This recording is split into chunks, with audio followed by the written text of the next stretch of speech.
حیا و شعبۃ من الایمان، اس کا تعلق بھی معاشرے کے اس طبقے سے ہے جو ہمارے معاشرے کا ایک زبردست حصہ کہلاتا ہے، جس کا تعلق عورتوں سے ہے۔ حالانکہ حیا کا تعلق مرد سے بھی ہوتا ہے، لیکن وہاں میں تھوڑا سا خواتین کے سلسلے میں آپ کے سامنے کچھ باتیں رکھوں گا۔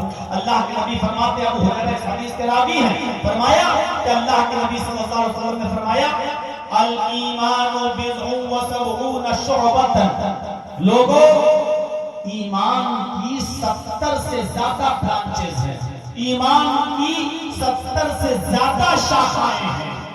بضع و سبعون شعبۃ، 70 سے زیادہ، 70 کا لفظ یہاں کثرت کے لیے بولا گیا، اس کا یہ مطلب نہیں کہ 70 ہی شاخائیں ہیں، نہیں، بہت زیادہ ایمان کی برانچز ہیں، ایمان کی شاخائیں ہیں۔ 70 کا لفظ کثرت کے لیے بولا گیا، جیسے ہم اور آپ کسی کو بولتے ہیں اپنی زبان میں صحیح سے رہو، لگاؤں گا بھی 50 جوتے تمہارے، تو یہ 50 کا جو لفظ ہمارے منہ سے نکلتا ہے، اس کا مطلب یہ نہیں کہ ہم تمہیں گن کے 50 جوتے ماریں گے، اس کا مطلب یہ ہوتا ہے کہ بہت زیادہ ماریں گے۔ اپنے آپ کو سدھار لو، وارننگ دے رہا ہوں، کیئرفل کر رہا ہوں، ہوشیار کر رہا ہوں، اپنے آپ کو سدھار لو، سنبھل جاؤ، ورنہ تمہیں بہت زیادہ پیٹیں گے۔ تو اس کے لیے کبھی کبھی بول دیا جاتا ہے ابھی لگائیں گے تمہارے 50 جوتے، تو 50 جوتوں کا مطلب 50 نہیں، کثرت ہے۔ ایسے یہاں اللہ کے نبی نے کہا ایمان کی 70 سے زیادہ شاخائیں ہیں، تو اس کا یہ مطلب نہیں کہ ایمان کی 70 ہی شاخائیں ہیں، بلکہ ایمان کی بہت زیادہ شاخائیں ہیں، ایمان کی بہت زیادہ برانچز ہیں۔ بس ایک افضل برانچ بتاتا ہوں اور ایک سب سے کمزور درجے کی برانچ بتاتا ہوں، اور ایک تیسری چیز آپ کے سامنے رکھتا ہوں۔ بس ان 3 چیزوں کو آپ کے سامنے رکھنا ہے۔ پہلی چیز آپ نے بتائی سب سے افضل درجے کا ایمان کیا ہے، سب سے افضل درجے کا ایمان کیا ہے؟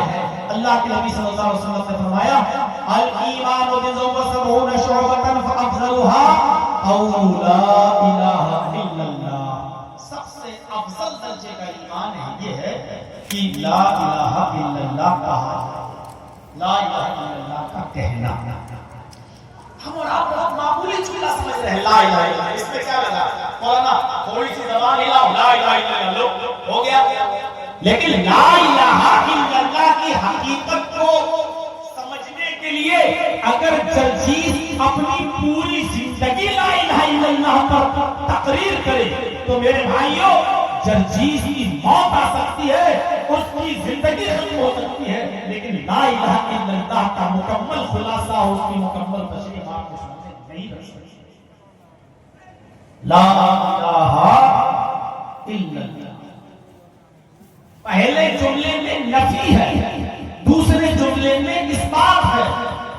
پہلے آپ سارے خداؤں کا انکار کر رہے ہیں، سارے معبودان باطلہ کا انکار کر رہے ہیں، اور انکار کے بعد پھر آپ صرف ایک اللہ کی وحدانیت کا اقرار کر رہے ہیں۔ لا الہ نہیں ہے کوئی معبود، یہاں آپ سب کا انکار کر رہے ہیں۔ اگر آپ لا الہ کہہ کر رک جائیں تو ابھی آپ اسلام میں داخل نہیں ہیں، کیونکہ آپ نے سب کا انکار کر دیا، اس میں اللہ کا بھی آپ انکار کر رہے ہیں۔ لا الہ کوئی معبود نہیں ہے، پھر آپ کہہ رہے ہیں الا اللہ سوائے اللہ کے۔ اب آپ اسلام کے اندر داخل ہو گئے، یعنی اسلام 2 چیزوں کا نام ہے۔ کیا؟ پہلے تو یہ ہے کہ آپ سارے خداؤں کا، دیوی دیوتاؤں کا، یہاں تک کہ باطل سارے معبودوں کا انکار کریں، تمام جھوٹے خداؤں کا انکار کریں،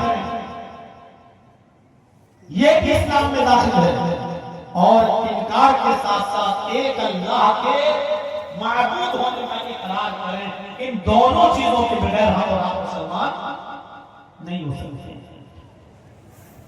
لا الہ الا اللہ، اللہ کے علاوہ کوئی معبود نہیں، یہ صرف اقرار دل معاہدے میں آپ نے اگر کہا ہے اس پر عمل بھی کرنا ہے، صرف زبان سے نہیں کہنا، اس کو اپنے اعضاء و جوارح سے ثابت بھی کرنا ہے۔ لا الہ الا اللہ کا معنی لا معبود معبود الا اللہ. لا الہ الا اللہ کا معنی لا مسجود الا اللہ. لا الہ الا اللہ کا معنی لا مقصود الا اللہ. لا الہ الا اللہ کا معنی لا مطلوب الا اللہ. یہ ہے لا الہ الا اللہ کا معنی، یعنی اللہ کے علاوہ ہمارا کوئی معبود نہیں ہے، اللہ کے علاوہ ہمارا کوئی مسجود جس کو سجدہ کیا جائے، اللہ کے علاوہ ہمارا کوئی مسجود نہیں ہے، اللہ کے علاوہ ہمارا کوئی مقصود نہیں ہے جس کا قصد کیا جائے، اللہ کے علاوہ ہمارا کوئی مطلوب نہیں ہے جس کو چاہا جائے. اگر ہم کسی کو چاہیں گے تو اللہ کو، ہم کسی کا قصد کریں گے تو اللہ کا، ہم کسی کو سجدہ کریں گے تو اللہ کو، ہم کسی کی عبادت کریں گے تو اللہ کی. یہ ہے لا الہ الا اللہ کا معنی. اس لیے کہا سب سے افضل درجے کا ایمان کیا ہے؟ لا الہ الا اللہ. ایک اور ناحیے سے سمجھنے کی کوشش کیجیے. لا الہ الا اللہ پڑھنے